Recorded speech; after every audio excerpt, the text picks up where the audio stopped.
bilan des JNE est plus que positif. C'est un des meilleurs congrès qu'on ait réalisé ces dernières années. Plus de 900 participants, 60 conférenciers, des modérateurs exceptionnels.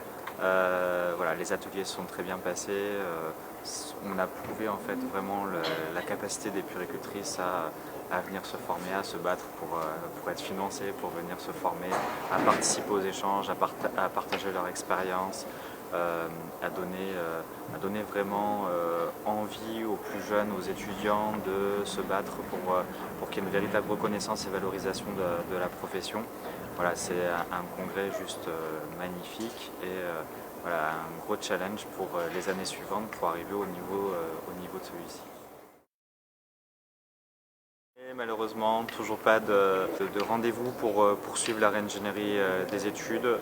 Là, on est vraiment dans une impasse.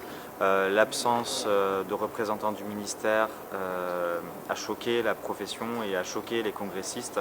C'est vraiment une des premières années où le ministère n'est absolument pas présent dans la séance inaugurale pour voir les perspectives qui vont être envisagées pour la profession.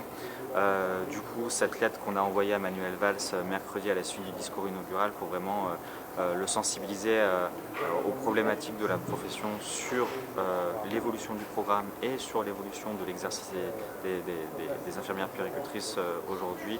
On espère un vrai retour, on espère un entretien avec lui, il est quand même responsable du cadrage interministériel.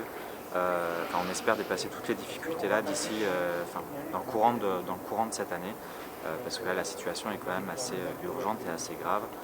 Même si les instituts de formation font beaucoup d'efforts pour adapter le programme, à un moment donné, il faut qu'il corresponde vraiment aux critères de qualité d'un vrai programme de formation pour des professionnels de santé.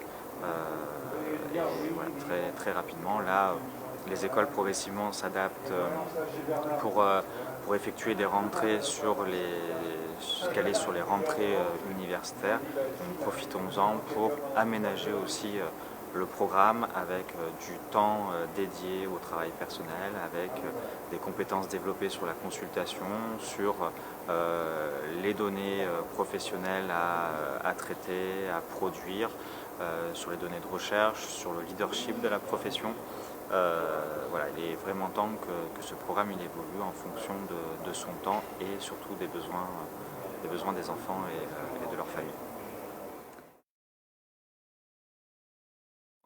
La grande annonce, c'est la création de ce syndicat national des infirmiers puériculteurs libéraux qui va nous permettre maintenant un travail en collaboration afin de défendre une nomenclature des actes professionnels spécifiques pour les infirmières puéricultrices.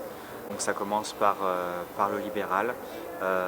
Cette négociation, elle était impossible tant qu'il n'y avait pas de syndicat qui la proposait.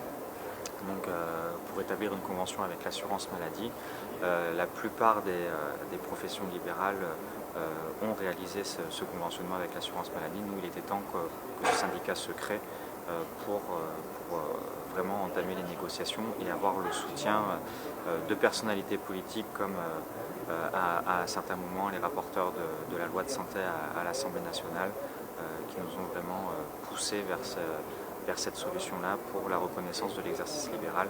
Il va falloir à un moment donné que cet exercice libéral, cet exercice ambulatoire se développe pour l'enfant, tout simplement parce qu'on sait qu'un enfant qui reste chez lui et qui a des soins à domicile, ça maintient les liens avec ses parents, ils sont beaucoup mieux à domicile que si on l'hospitalise pour simplement une perfusion ou une injection par jour à l'hôpital. Donc il est vraiment temps qu'on pense la santé d'enfants en ville, en lien, dans une coordination ville-hôpital.